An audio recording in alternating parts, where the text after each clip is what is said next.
Hola, este es un video de ayuda para cómo programar el método de Newton-Raphson. Bueno, en el video anterior ya se habían visto algunas cosas sobre este método de Newton-Raphson. Y bueno, este primer video va a ser para la forma de programarlo de la forma más sencilla. Ya que, bueno, se habían comentado de algunas, pues, limitaciones que puede tener el método de Newton-Raphson o las limitaciones que se le tiene que poner a la programación para que no existan fallos en este caso, ¿no? Bueno, aquí en lo del método de Newton-Raphson es uno de los métodos más utilizados, ya se había hablado de ello, y lo que se requiere siempre para este caso es la primera derivada en x, ¿no? O la primera derivada en x de la función a la cual se le quiere obtener la raíz. Entonces, bueno, la idea es llegar a esta ecuación, que es la ecuación de Newton-Raphson, que va a ser entonces una ecuación de recurrencia. Esto se realiza un poco de álgebra para llegar entonces a esta ecuación de recurrencia. Recuerden que estas ecuaciones de recurrencia tienen índices, o las x van a tener unos ciertos índices que nos van a indicar, que es con lo que dice, en qué punto de la iteración se encuentra, o más bien, qué valores de x en qué iteración son los que se van a obtener. En este caso, a partir de la iteración i, se va a obtener el valor de la iteración i más 1. En este caso, por ejemplo, si fuera i igual a 0, la primera iteración, o la iteración 0, todos los valores aquí serían x de 0 y se va a obtener entonces la función o el valor de x de i más 1, ¿no? O sea, hace 1. ¿Vale? Entonces, aquí está entonces esta onda, ya lo tenemos. Y ahora, ¿cómo se va a programar esta cosa? ¿Cuáles van a ser los pasos para la programación?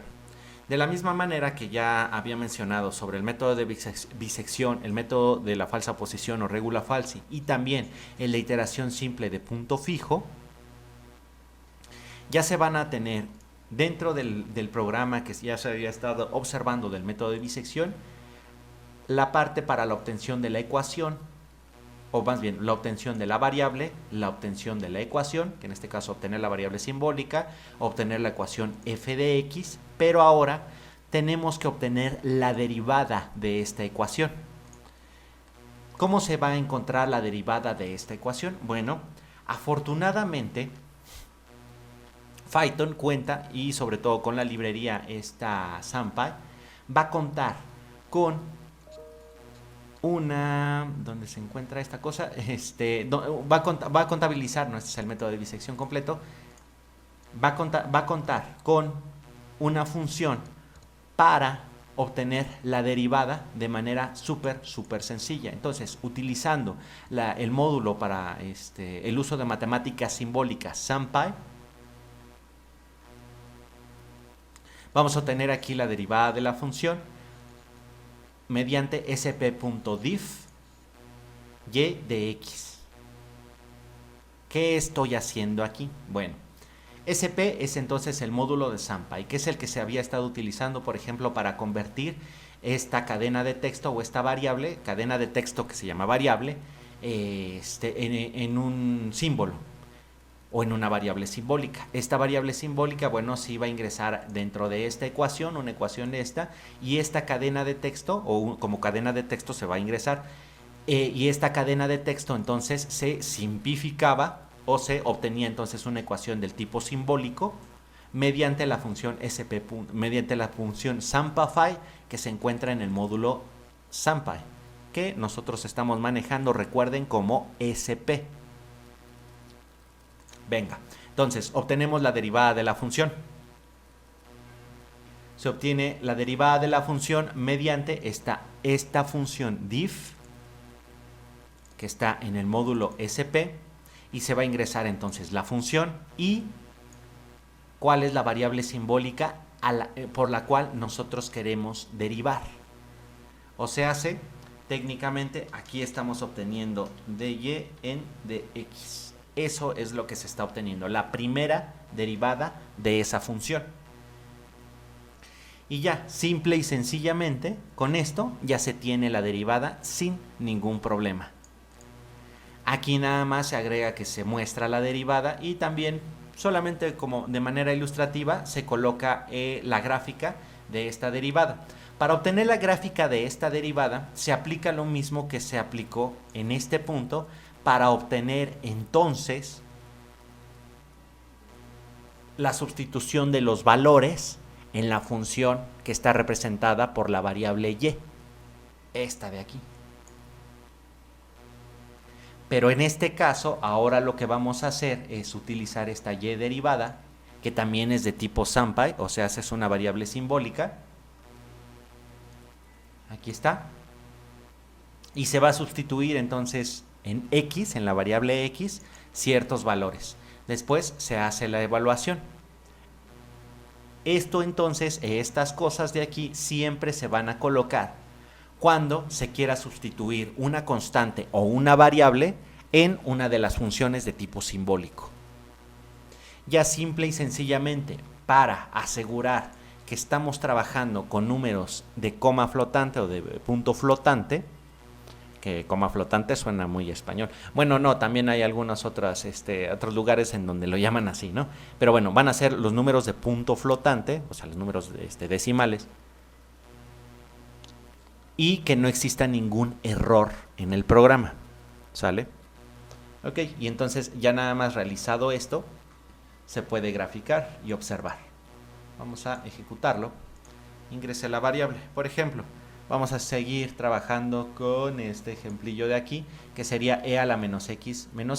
Ahorita, entonces, para revisar cuál sería lo que sigue. X, para ingresar entonces e, sería exp menos x. Y ahí está. Me ingresa la función menos exponente de menos x. Y la derivada es menos 1 menos exponente de menos x.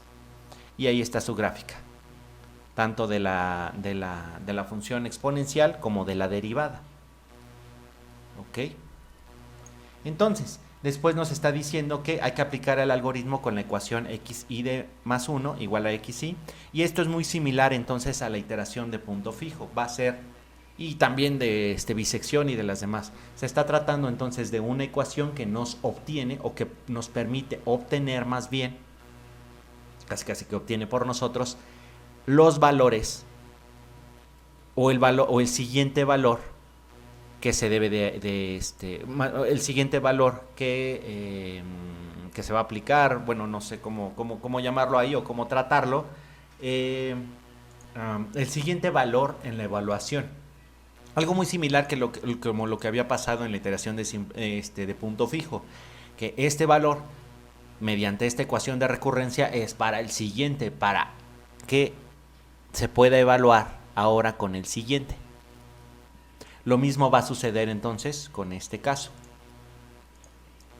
que para la primera iteración entonces se va a tomar x0, este valor de x0, con este punto inicial, que hay que recordar que se debe mostrarle la gráfica al usuario y además ingresar, para que pueda entonces ingresar un punto inicial en donde él considere que se encuentra la raíz.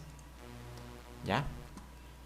Entonces se coloca ahora la ecuación de Newton-Raphson. Esta ecuación perfectamente se puede programar o se puede colocar como la programación de algo dentro de un ciclo o dentro de ciertos ciclos y comenzar entonces a hacer la evaluación. Una de las formas de detener esto es calcular el error relativo, epsilon a, de la misma forma que siempre se ha venido calculando, tanto en bisección, en falsa posición y en la iteración simple de punto fijo. Esto es obtener del x nuevo, hay que restarle el anterior y dividirlo entre el x nuevo. Si se quiere manejar de manera porcentual, se puede multiplicar por 100, pero si se quiere obtener nada más sobre los dígitos los dígitos de precisión, se puede dejar así simplemente. ¿Vale? Entonces, eso también es como se tiene que programar el método de Newton-Raphson. Es muy similar a la iteración de punto fijo, solamente que ahora hay que aplicar esta ecuación a partir tanto de la ecuación ingresada por el usuario como de su derivada, que se obtiene entonces con esta función de aquí, diff, que se encuentra en el módulo SP o SAMPy. ¿Va? Bueno, entonces hasta aquí este mini videíto para como ayuda de la programación de estos métodos numéricos. Chao, bye.